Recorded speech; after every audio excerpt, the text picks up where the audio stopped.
Most of the women that I work with, most of the patients that I see will tell me that somewhere around, it's like 2, 3 o'clock is the magic hour, both AM and PM.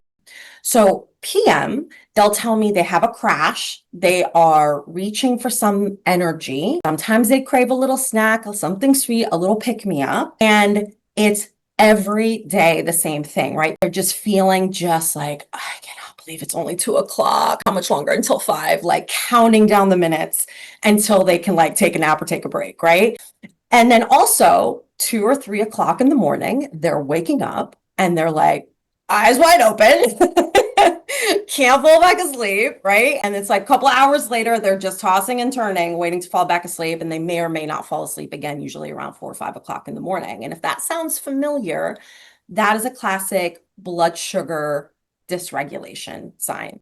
So what's happening is that your blood sugar is crashing in the middle of the afternoon. You're running on fumes and you're looking for something to bring it up very quickly. So we usually reach for either sugar itself that will bring our blood sugar up, or we look for something that's going to give us a little hit of our neurotransmitters that give us a little extra energy. And that's usually comes in the form of caffeine. But we're kind of just using that as a crutch because our blood sugar is doing this crazy up and down. Same thing in the middle of the night. That's usually your cortisol is rising too early because you had a blood sugar crash overnight. Let me make sure I bring in the resources so that your heart keeps pumping overnight, your brain keeps working overnight, and you keep breathing overnight. So cortisol comes in, and cortisol stimulates this blood sugar response, rebalances that blood sugar overnight. And again, that's because your blood sugar crashed overnight. If those sound familiar, this is another reason to make sure that you are eating a good stabilizing breakfast so that we avoid those crazy blood sugar crashes, and then we avoid the cravings and the sort of hits